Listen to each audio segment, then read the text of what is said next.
Yes, top of the source, top of the source. Let's see how the audio is sounding before we start the morning ministry. I just want to make sure that the audio is up to par because, see, today, like I like to say, today I brought out a new, I brought something else. So I just want to make sure that it sounds good and clear. We got to make sure that the equipment is up to par. Top of the source, top of the source. Let's see. It's definitely it's up to par because, see, today, like I like to say, yes, this one is clear too. I brought out let me just lower it a little bit. A new, I brought something else, so I just want to make sure that it sounds good and clear. We got to make sure that the equipment is up to par. Top of the source, top of the source. This is alright. This is alright. Alright. So now what we're going to do, let's share the screen. Now that I see the equipment is up to par. I didn't want to go on and start the morning ministry, and you're not up to par. That's never a good look, right? Because if you can't hear the source, right? If you're not receiving the source, we're not giving out the goods. So let's get this going. Nice, some encouraging words. Salute to those that are following the format now. So to say, um,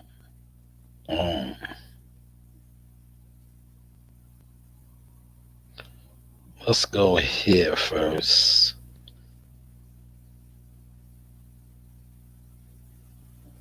I wanna.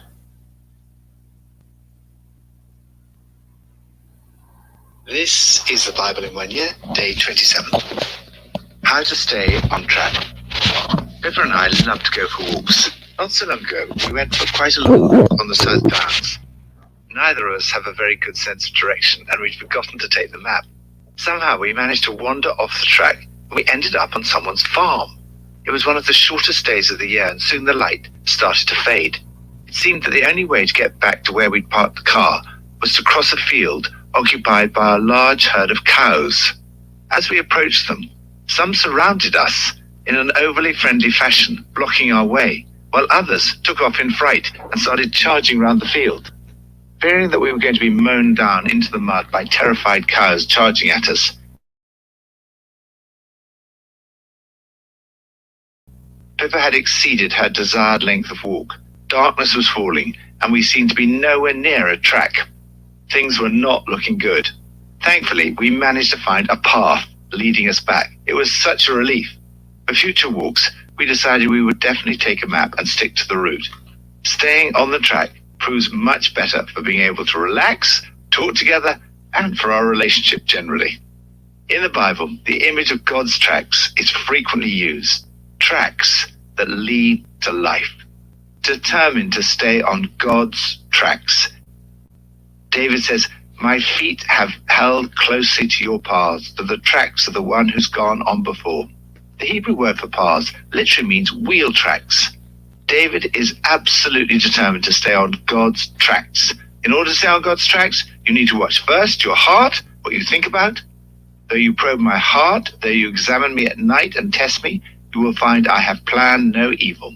Second, your words, what you say. I have resolved with my mouth not to sin. Third, your feet, the places that you go. My feet have not slipped. Lord, help me to stay on your tracks. May my feet not slip. Help me to guard my thoughts day and night. Help me not to sin against you through anything I say or do. Stay on God's tracks in your relationships. Jesus' teaching on relationships is of vital importance for your own life and for society. In this passage, he sets out God's tracks for family life. First, the importance of marriage.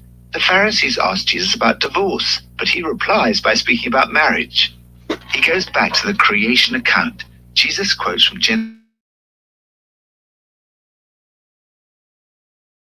and the two will become one flesh. This verse from Genesis is seen as the blueprint verse for marriage, not only in the Old Testament and by Paul, but also by Jesus himself. Marriage involves the public act of leaving, making a lifelong commitment to your partner that takes priority even over your parental relationships.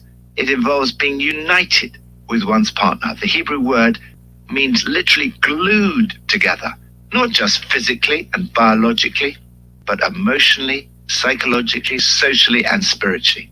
This is the Christian context of the one flesh union. The biblical doctrine of marriage is the most exciting and positive one that exists. It's also the most romantic view. It sets before us God's perfect.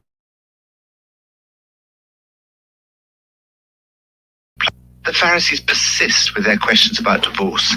They speak of Moses' command. Jesus replied by saying Moses permitted it because your hearts were hard, and robustly confronts those men who, in a society in which women had far fewer rights, used the provision of the law to walk away from their wives. Moses' provision for divorce reminds us of God's grace and compassion in situations where we fall short of his ideals. But Jesus is saying that divorce is never ideal.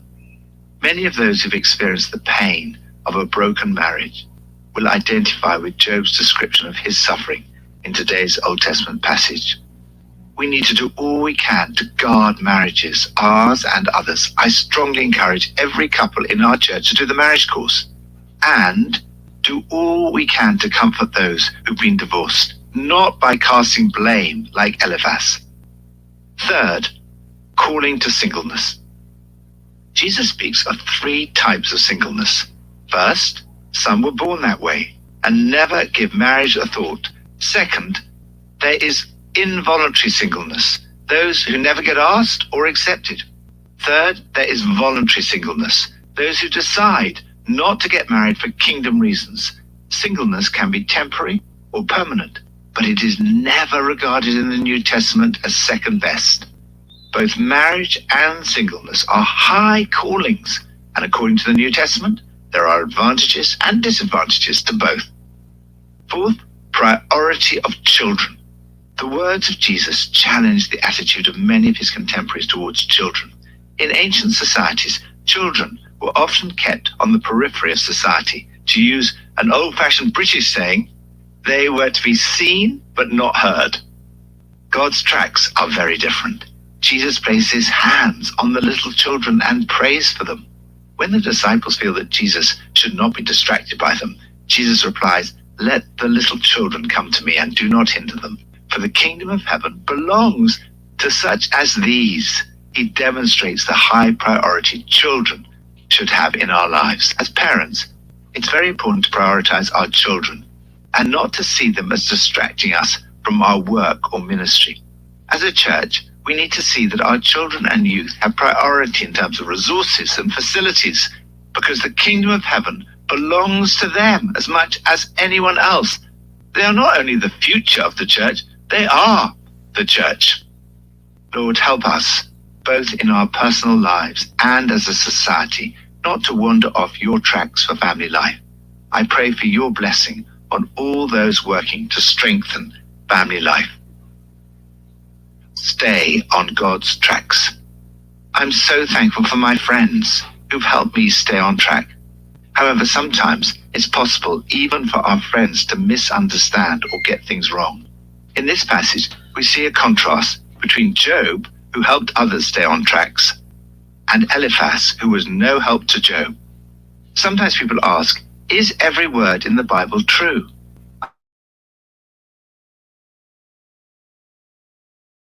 One of the rules of interpretation is that we have to interpret according to the context. We have to read the words of Eliphaz in the light of the fact that in the end, the Lord says to Eliphaz the Temanite, "I'm angry with you and your 2 friends because you have not spoken the truth about me, as my servant Job has. The words that we read in this passage are not all true. Job's friends give far too simplistic an answer to the issue of suffering. Their diagnosis is often naive, pious, and unrealistic. Job, on the other hand, is realistic and honest as he struggles with pain, sleepless nights, grief, and suffering. His suffering is not as a result of his own sin, as Eliphaz and his friends suggest. Job rightly asks, "Show me where I've been wrong." God's Spirit will always convict us of specific sins, whereas Eliphaz and his friends say to him in effect, "You must have done something wrong to be suffering like this." Those who are suffering have not necessarily caused their suffering by their own sin. If we have, then God will show us the specific sin. Eliphaz and his friends give advice that is a mixture of truth and falsehood, and their words need to be interpreted as such. One thing Eliphaz says that is probably true is that Job was a man who helped people stay on God's tracks. Think how you have instructed many, how you strengthened feeble hands. Your words have supported those who stumbled. You have strengthened faltering knees. Your task is not just to stay on track yourself, but like Job, to help others as well by your actions and by your words. Lord, thank you for all my friends who've helped me stay on track. Help me to be a genuine comfort to those who are suffering, to support those who stumble, and strengthen those with faltering knees. Help us all to help each other to stay on your tracks. Pippa adds, I'm impressed by the psalmist saying, "My mouth has not transgressed." It means being careful about all your words. What we say when we're off duty still really matters. Hear the right, O Lord, attend unto my cry. Give ear unto my prayer that goeth not out of feigned lips. Let my sentence come forth from thy presence. Let thine eyes behold the things that are equal. Thou hast proved mine heart. Thou hast visited me in the night. Thou hast tried me, and shalt find nothing. I am purposed that my mouth shall not transgress concerning the works of men. By the word of thy lips I have kept me from the paths of the destroyer. Hold up my goings in thy paths, that my footsteps slip not. And it came to pass that when Jesus had finished these sayings, he departed from Galilee and came into the coast of Judea beyond Jordan, and great multitudes followed him, and he healed them there. The Pharisees also came unto him, tempting him, and saying unto him, Is it lawful for a man to put away his wife for every cause? And he answered and said unto them, Have ye not read that he which made them at the beginning made them male and female, and said, For this cause shall a man leave father and mother, and shall cleave to his wife, and they twain shall be one flesh. Wherefore they are no more twain, but one flesh. What therefore God hath joined together, let not man put asunder. They say unto him, Why did Moses then command to give a writing of divorcement, and to put her away? He saith unto them, Moses, because of the hardness of your hearts, suffered you to put away your wives. But from the beginning it was not so. And I say unto you, Whosoever shall put away his wife, except it be for fornication, and shall marry another, committeth adultery. And whoso marrieth her which is put away, doth commit adultery. His disciples say unto him, If the case of the man be so with his wife, it is not good to marry. But he said unto them, All men cannot receive this saying, save they to whom it is given. But there are some eunuchs which were so born from their mother's womb, and there are some eunuchs which were made eunuchs of men, and there be eunuchs which have made themselves eunuchs for the kingdom of heaven's sake. He that is able to receive it, let him receive it. Then were there brought unto him little children, that he should put his hands on them and pray. And the disciples rebuked them. But Jesus said, Suffer little children, and forbid them not to come unto me, for of such is the kingdom of heaven. And he laid his hands on them and departed thence. Job 4. Then Eliphaz the Temanite answered and said, If we essay to commune with thee, wilt thou be grieved? But who can withhold himself from speaking? Behold, thou hast instructed many, and thou hast strengthened the weak hands. Thy words have upholden him that was falling, and thou hast strengthened the feeble knees. But now it is come upon thee, and thou faintest. It toucheth thee, and thou art troubled. Is not this thy fear, thy confidence, thy hope, and the uprightness of thy ways?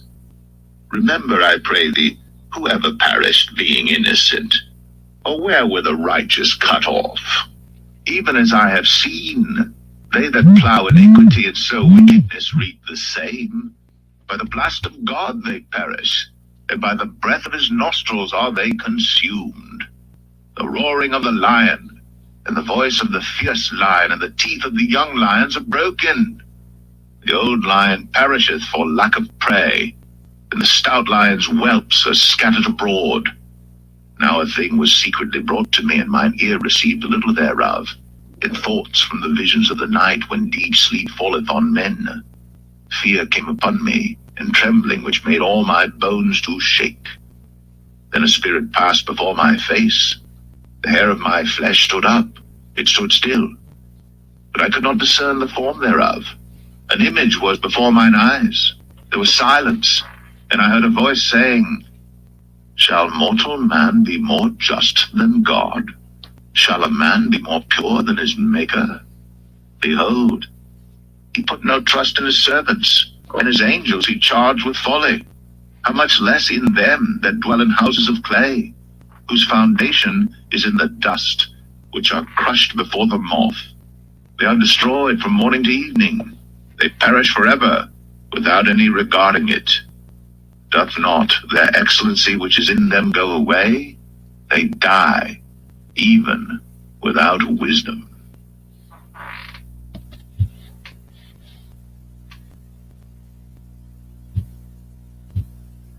Job 5. Call now if there be any that will answer thee, and to which of the saints wilt thou turn? For wrath killeth the foolish man, and envy slayeth the silly one. I have seen the foolish taking root, but suddenly I cursed his habitation. His children are far from safety, and they are crushed in the gate. Neither is there any to deliver them. Whose harvest the hungry eateth up, and taketh it, even out of the thorns, and the robber swalloweth up their substance. Although affliction cometh not forth of the dust, neither doth trouble spring out of the ground. Yet man is born unto trouble, as the sparks fly upward. I would seek unto God, and unto God would I commit my cause, which doeth great things, and unsearchable, marvelous things without number, who giveth rain upon the earth, and sendeth waters upon the fields, who set upon high those that be low, that those which mourn may be exalted to safety. He disappointeth the devices of the crafty, so that their hands cannot perform their enterprise. He taketh the wise in their own craftiness, and the counsel of the froward is carried headlong. They meet with darkness in the daytime, and grope in the noondays and the night.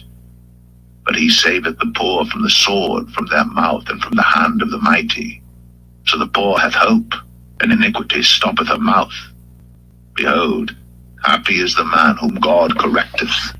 Therefore despise not thou the chastening of the Almighty, for he maketh sore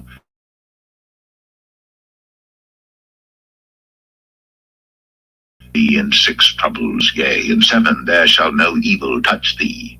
In famine he shall redeem thee from death, and in war from the power of the sword. Thou shalt be hid from the scourge of the tongue, neither shalt thou be afraid of destruction when it cometh. At destruction and famine thou shalt laugh, neither shalt thou be afraid of the beast of the earth. For thou shalt be in league with the stones of the field, and the beast of the field shall be at peace with thee. And thou shalt know that thy tabernacle shall be in peace, and thou shalt visit thy habitation, and shalt not sin. Thou shalt know also that thy seed shall be great, and thine offspring as the grass of the earth.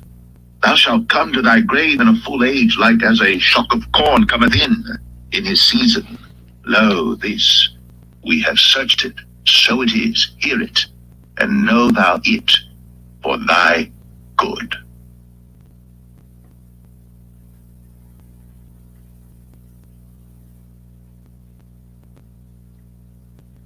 Job 6. But Job answered and said, Oh, that my grief were thoroughly weighed, and my calamity laid in the balances together. For now it would be heavier than the sand of the sea. Therefore my words are swallowed up. For the arrows of the Almighty are within me. The poison whereof drinketh up my spirit. The terrors of God do set themselves in array against me. Doth the wild ass bray when he hath grass? Or loweth the ox over his fodder? Can that which is unsavory be eaten without salt? Or is there any taste in the white of an egg? The things that my soul refused to touch are as my sorrowful meat. Oh, that I might have my request, and that God would grant me the thing that I long for. Even that it would please God to destroy me, that he would let loose his hand and cut me off. Then should I yet have comfort, yea, I would harden myself in sorrow. Let him not spare, for I have not concealed the words of the Holy One. What is my strength that I should hope, and what is mine end that I should prolong my life? Is my strength the strength of stones, or is my flesh of brass?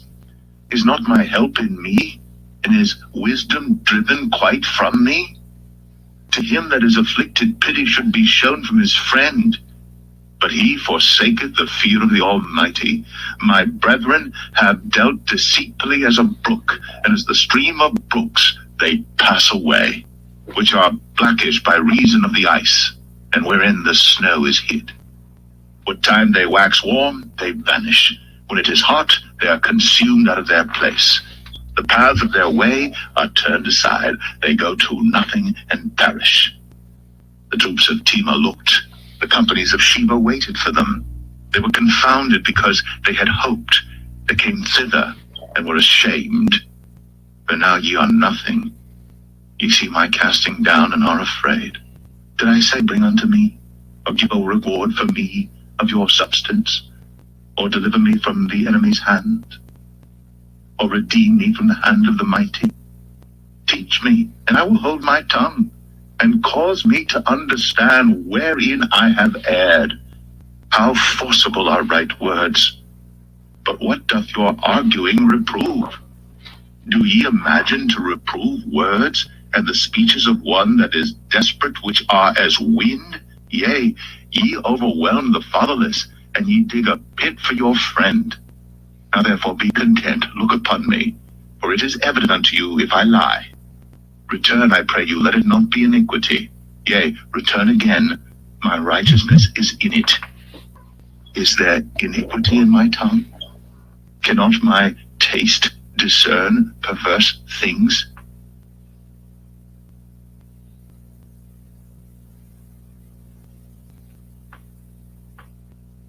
Job 7. Is there not an appointed time to man upon earth? Are not his days also like the days of an hireling? As a servant earnestly desireth the shadow, and as an hireling looketh for the reward of his work, so am I made to possess months of vanity, and wearisome nights are appointed to me. When I lie down, I say, when shall I arise, and the night be gone? And I am full of tossings to and fro unto the dawning of the day. My flesh is clothed with worms and clods of dust. My skin is broken and become loathsome. My days are swifter than a weaver's shuttle, and are spent without hope. Oh, remember that my life is wind. Mine eye shall no more see good. The eye of him that hath seen me shall see me no more.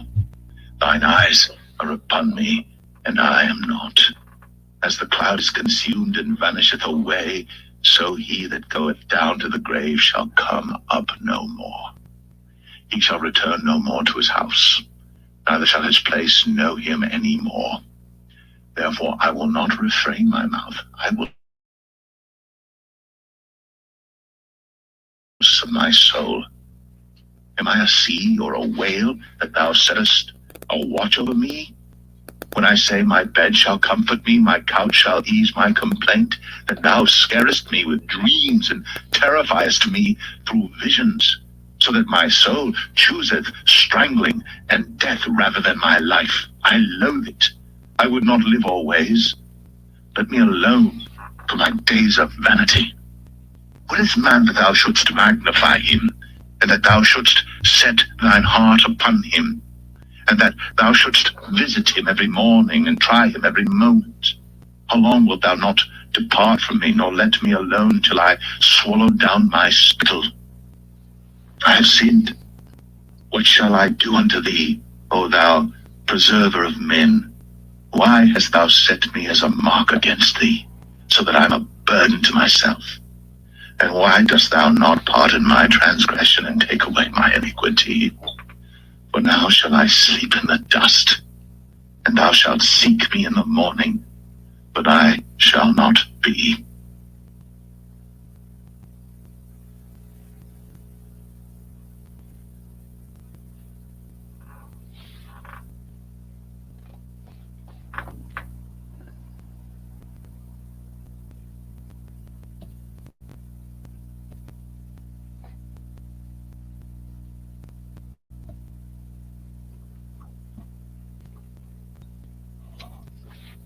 Meditation. If we reflect on God's vision for our life and entrepreneurial activities as discussed in the reading plan, then we have to acknowledge that there is a big divide between our world and God's desire. As business leaders, we all too often live in two worlds, the world of Babylon and the world of Jerusalem. We also realize that this is the way it is. We are broken people living in a broken world. Choices to be made in business are not simply between good or bad. Most of these choices are about bad or less bad, or good within the limits of what is feasible. So, it is not us human beings who build this new world. God himself does so, Isaiah 59:15-16. What is remarkable about God and his grace is that we may participate in the world that he is working on, Revelation 22:14-17. We can become participants of God's kingdom and the New Jerusalem via broken hearts and faith in his Son Jesus Christ, Isaiah 66:22 and Romans 5:1-2. The only question is, which city do we want to live in and work for? At some point, a group of Christian entrepreneurs was asked why they invested in poor regions in Europe. For it was obviously beyond their means to change these countries and the world. These entrepreneurs responded, "Our efforts won't change the world, but God will. We are there to love the individual and to make a difference for them and for ourselves." They were motivated by the love of Christ. We are not Christians because we want to celebrate great business successes.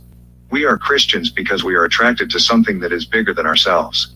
We are inspired by God and Jesus and love for people. When we unleash this love in our way of thinking, acting, and doing business, others will experience God's love. This way we can honor God and spread his good news. I want to close off with a beautiful definition of a Christian entrepreneur that I picked up from a good friend. A Christian entrepreneur is someone whom God has called and equipped with talents, character, and personality traits in order to co-create with God and to work on the general well-being of people, God's justice, and God's honor through his entrepreneurship and his company. Question for the day. If you had to give a definition of a Christian entrepreneur, what elements or words must necessarily be used? For more information about Christian entrepreneurship, read the book, The Jerusalem Entrepreneur, Becoming a Source of Well-Being by Wouter Droppers, or contact www.europartners.org. Yea, truth faileth, and he that departeth from evil maketh himself a prey. And the Lord saw it, and it displeased him that there was no judgment. And he saw that there was no man, and wondered that there was no intercessor. Therefore his arm brought salvation unto him, and his righteousness it sustained him. For all those things hath mine hand made, and all those things have been, saith the Lord. But to this man will I look, even to him that is poor and of a contrite spirit, and trembleth at my word. Therefore, being justified by faith, we have peace with God through our Lord Jesus Christ, by whom also we have access by faith into this grace wherein we stand, and rejoice in hope of the glory of God. Are they that do his commandments, that they may have right to the tree of life, and may enter in through the gates into the city. For without And the Spirit and the bride say, Come. And let him that heareth say, Come. And let him that is athirst come. And whosoever will, let him take the water of life freely.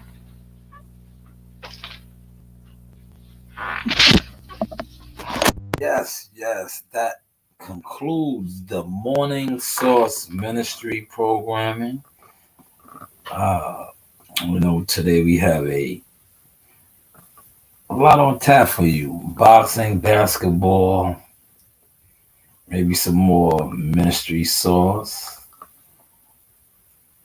But definitely continue to always keep God first. Always pray on things before you do them. Because with anything or any action that you are attempting to do, you always want divine protection over it. I say that to say this. A lot of us desire things and want things. And when we get them, sometimes we lose them. It's because maybe when we got them, we didn't do what I said first. We didn't pray on it, pray for it, have divine protection over it. Hopefully, I caught that source. Like I said, we shall be tapping back in shortly. I'll probably do another ministry source again because I missed out yesterday. And anytime I miss out, you always know how we carry it over here. We double up. Like I said, we have a nice lineup today, this afternoon, tonight. Sports, entertainment, ministry. See, we are attempting to do something a little different. In order to be different, you have to be different. You can't go with the flow. And that's what the source, the Soul Showtime Shine News Media Empire, growing empire is about. Once again, keep God first. Pray on it, then go and get it. You know the vibes.